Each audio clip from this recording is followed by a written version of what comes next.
Di video kali ini kita akan berdiskusi bersama, sharing bersama tentang apa itu sukses. Kenapa ini menjadi penting? Karena tanpa kita mengetahui apa itu sukses, apa itu yang menjadi landasan sukses, maka nanti kita akan kehabisan waktu, kehabisan energi, atau bahkan kehabisan usia, sehingga di tengah jalan kita tidak akan pernah menemukan sebuah ujung dari perjalanan kehidupan kita. Nah, sebelum lanjut ke videonya, silahkan bagi kalian yang belum subscribe, subscribe dulu dan nyalakan loncengnya untuk notifikasi video saya berikutnya. Secara umum kawan-kawan, banyak yang memahami bahwa sukses itu selalu berkaitan dengan yang namanya materi. Jadi kalau di kampung saya misalkan gitu ya, sukses itu sebagian banyak orang ya, kebanyakan orang mengatakan bahwa dia jadi misalkan PNS gitu ya, dia memiliki rumah yang mewah, memiliki mobil yang mewah gitu ya, pendapatan bulanannya sangat banyak gitu ya, sehingga dia di kampungnya secara material itu lebih lah dibanding orang-orang secara umum. Nah, ini memang kebanyakan orang melihatnya seperti itu. Jadi sukses selalu identik dengan yang namanya materi, kekayaan, ya itu orang dikatakan sukses. Nah, padahal itu tidak sepenuhnya menjadi benar, karena sukses itu kawan-kawan semuanya adalah subjektif. Jadi sukses itu kembali kepada orang yang memaknai apa itu sukses. Jadi sukses itu sebenarnya adalah tercapainya sebuah keinginan dan kebutuhan. Akan tetapi yang pertama adalah kebutuhan, yang kedua adalah keinginan. Nah, yang menjadi kebutuhan orang ini apa sebenarnya? Jadi kalau kebutuhan kita itu adalah sandang, pangan, papan misalkan, jadi orang bisa berpakaian ya, dia bisa bertempat tinggal dan juga bisa makan misalkan. Nah, maka kebutuhannya udah selesai. Akan tetapi ternyata manusia tidak berhenti sampai di situ. Manusia itu memiliki yang namanya will, keinginan. Ya, karena orang itu ingin, maka dia pengen mencapai sesuatu yang lebih. Ada ekspektasi dalam hidupnya, ada tantangan. Ya, challenge-nya itu jelas gitu ya. Jadi ada tantangan yang membuat orang itu pengen memiliki sesuatu yang lebih. Ketika kebutuhannya ini sudah terpenuhi gitu ya. Nah, kebutuhan terpenuhi, maka keinginan orang juga berbeda-beda kan. Ada yang dalam hal ini pendidikan. Jadi ada orang yang membuat sebuah capaian, target dalam hidupnya. Saya akan sukses ketika saya berpendidikan setinggi-tingginya. Nah, dia harus kuliah dari S1, S2, S3, bahkan memiliki gelar profesor gitu. Nah, ketika dia mencapai titik itu, titik apa yang dia targetkan itu, nah maka dia telah mencapai kesuksesannya. Sebagian orang memiliki sebuah keinginan yang berbeda. Orang lain memiliki keinginan, saya harus memiliki kekayaan, uang yang banyak, harta yang banyak. Maka orang itu akan mengarahkan seluruh potensinya, keinginannya, energinya, materi yang dia punya, bahkan doa. Itu semuanya akan mengarah kepada bagaimana dia memiliki sebuah kekayaan yang banyak. Selanjutnya, ada sosok seorang pemimpin.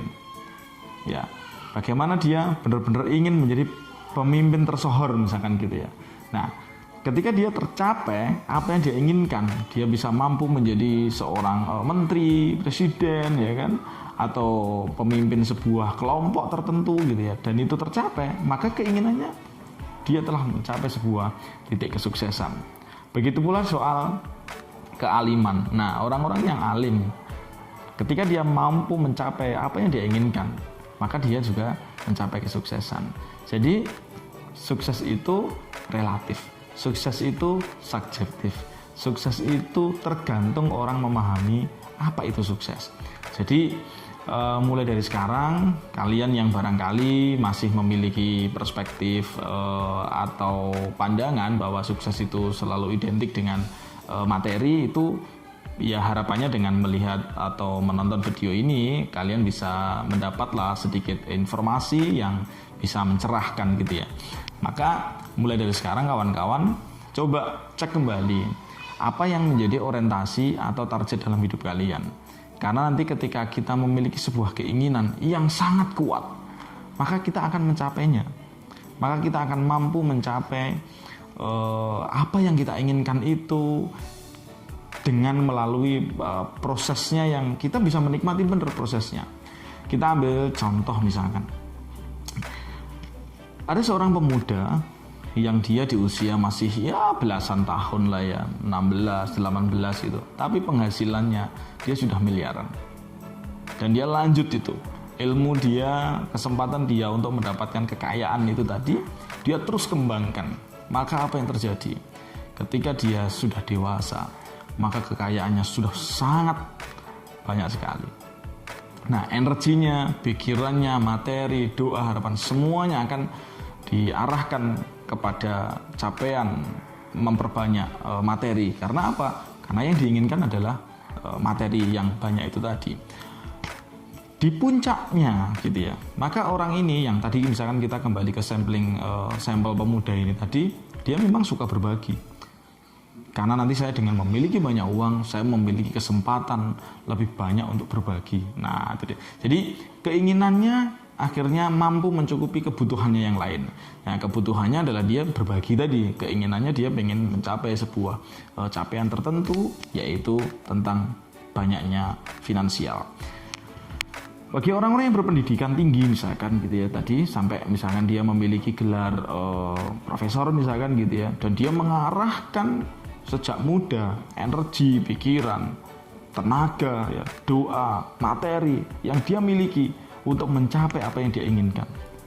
Nah, ketika di titik itulah dia mencapai sebuah kesuksesan. Walah, Mas, aku tuh simple kok keinginan saya misalnya. Saya ingin membahagiakan orang tua saya. Saya ingin membuatkan orang tua saya rumah misalkan gitu, atau menghajikan orang tua saya. Nah, berarti ketika memiliki keinginan itu, maka keinginan itu harus diperkuat. Ya. Keinginan itu harus kita perkuat melalui doa. Kalau perlu kita tempel ya, kita tulis, kita tempel di semua tempat di mana kita mudah untuk melihatnya. Saya menghajikan orang tua tahun sekian. Nah, maka energi kita semuanya nanti akan mengarah ke sana. Yang studi juga gitu, yang kuliah, ya kan? Yang kuliah, saya pengen kuliah selesai tepat waktu misalkan. Ya maka nanti semua energi harus diarahkan ke arah sana. Saya pengen bekerja, saya pengen dapat beasiswa, saya pengen membahagiakan orang-orang di sekitar saya pengen memberi banyak kepada yang lain. Nah, keinginan-keinginan ini kawan-kawan harus diperjelas. Supaya apa? Supaya prosesnya nanti kita bisa kuat menjalaninya. Karena nanti akan ada proses di situ, dan prosesnya pasti tidak seindah yang kata-kata, atau tidak seindah yang kita lihat di titik di mana orang itu sudah mencapai kesuksesannya. Kita ambil sampel misalkan presiden pertama kita ya, Pak Soekarno, yang sukses menjadi seorang leader luar biasa ya, seorang bapak proklamator bangsa kita Indonesia ini, ya kan? Di mana dia pengen mencapai titik itu, setiap hari beliau membaca dan terus membaca. Kita bisa lihat Mahatma Gandhi yang memerdekakan India dari penjajahan Inggris itu dengan damai, dengan komunikasi tanpa perang. Nah, beliau sukses berarti dari sisi leadership. Nah, begitu pula orang yang kaya, kita lihat misalkan dia gagal dalam hidupnya, ya kan? Orang pernah sebuah kasus di Jerman, orang terkaya kala itu menabrakkan dirinya di kereta. Nah, jadi capaian-capaian ini tadi ya, mulai dari materi, mulai dari ilmu ya, pendidikan yang tinggi, mulai dari tercapainya seluruh keinginan, itu juga sekali lagi belum menjadi jaminan di mana orang ini semuanya bisa mencapai kebahagiaannya. Tapi paling tidak orang yang sudah mencapai keinginannya tadi memiliki sekian persen bahan untuk menjadikan dirinya lebih bahagia. Nah, sekarang itu tadi contoh-contohnya ya. Contoh sekaligus pengertian tentang sukses. Jadi sukses adalah relatif. Sukses itu subjektif. Tergantung kawan-kawan semuanya bagaimana kalian memahami apa itu sukses. Menurut kalian itu apa? Apa yang menjadi keinginan kalian, apa yang menjadi kebutuhan kalian, Mari, energi, pikiran, tenaga, materi, doa, ya kan? Doa kita, doa orang tua kita, mari kita arahkan ke sana. Jadi jangan sampai salah paham terhadap pengertian sukses ini ya. Jangan mempersempit maksud saya. Karena nanti ketika kita sudah benar-benar memahami apa itu sukses, maka nanti hidup kita akan mudah. Mudah dalam pengertian jalan kita ini jelas, tujuan kita ini jelas. Gitu loh ya. Jadi kita sudah memiliki tujuan, relnya itu jelas. Kita terus berjalan ke sana. Ketika kita menemui sebuah hambatan, ketika kita menemui sebuah rintangan, maka kita bisa menyelesaikannya dengan baik. Karena apa? Kita memiliki tujuan yang jelas. Kita tidak akan pernah menyerah sebelum keinginan kita ini tercapai. Nah, disitulah pentingnya kita memahami apa itu sukses. Sekarang apa yang menjadi rahasia sebenarnya? Jadi apa yang menjadi rahasia sukses orang sukses itu ya? Setiap orang sukses pasti mengamalkan ilmu, di mana ilmu ini hanya bisa dilakukan oleh orang-orang sukses itu. Rahasianya adalah ikhlas. Orang-orang sukses ini pasti ikhlas menjalani kehidupannya. Satu, orang yang memiliki keinginan dia ingin mencapai sebuah harta yang banyak, kekayaan yang banyak, pasti prosesnya dia akan berjuang berdarah-darah mencapai keinginan itu.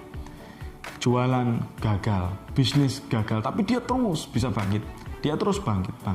Kegagalan inilah yang dia rasakan sehingga dia harus mengikhlaskannya menjadi sebuah pengalaman, sehingga di tahap berikutnya, ya kan, langkah berikutnya dia bisa belajar dari kegagalan yang kemarin itu. Kata Bob Sadino ya, yang sangat terkenal itu, kalau mau bisnis gitu ya, ini bisnis ya, jualan gitu, jangan pernah berharap yang lebih, ya kan? Udah pokoknya lakukan saja dengan ikhlas, ya kan? Karena apa?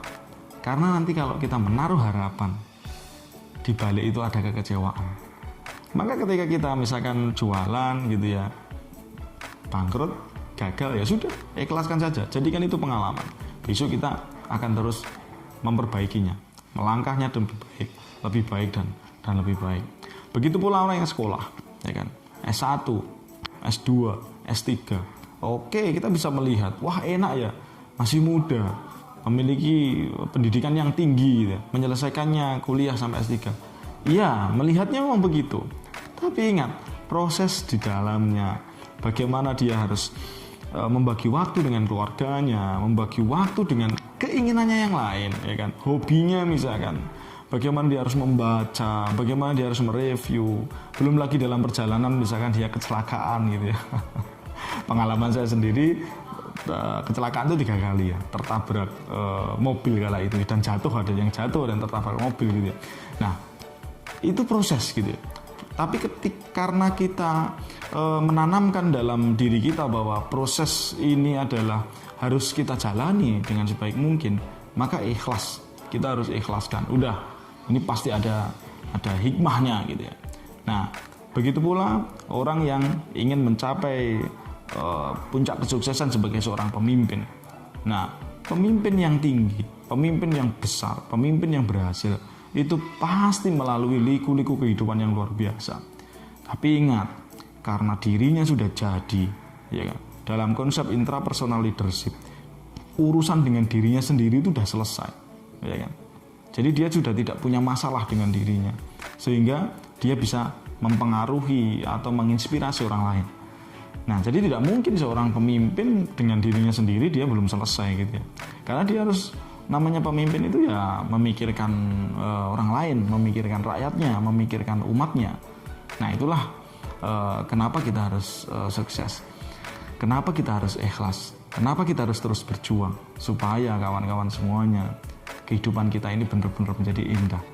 Ketika kita mampu menemukan kesejatian diri kita mampu menemukan apa yang menjadi tujuan kita mampu menemukan apa makna sukses dalam hidup kita, maka nanti hidup kita, setiap hari kita hanya merasakan kebahagiaan. Hidup kita akan terus optimis, hidup kita akan terus bersyukur, hidup kita akan terus memiliki khauf dan roja gitu istilahnya. Jadi memiliki rasa takut dan juga rasa harap, tapi hanya kepada Allah. Nah, karena usia kita, umur kita sekarang, kesehatan kita ini adalah anugerah yang luar biasa. Nah, itulah pentingnya kenapa kawan-kawan semuanya kita harus terus berjalan menuju kesuksesan itu, berjalan menuju apa yang menjadi tujuan kita, berjalan menuju apa yang menjadikan diri kita ini kuat, berjalan menuju apa yang menjadikan diri kita ini lebih baik, berjalan menuju apa yang menjadikan diri kita lebih besar, tumbuh dan berkembang. Nah, inilah pentingnya kawan-kawan semuanya sharing kita pada kesempatan kali ini. Silahkan kawan-kawan semuanya mulai dari sekarang cek kembali, ya kan, review apa yang sudah dilakukan, ya kan, introspeksi diri, silahkan dicek apakah sudah benar orientasi hidupnya, apakah sudah benar capaian yang ingin diselesaikan, yang ingin dicapai, yang ingin digulkan gitu, supaya semuanya nanti enak, supaya semuanya nanti kita bisa menjalani kehidupan ini dengan bahagia. Silahkan kalau ada sharing-sharing, kawan-kawan komen ya, komen di bawah, kita akan sharing-sharing ya di situ. Dan bagi kalian yang belum subscribe, sekali lagi silahkan subscribe channel ini, nyalakan loncengnya. Semoga channel ini terus tumbuh, berkembang dan bisa memberikan manfaat kepada kita semuanya.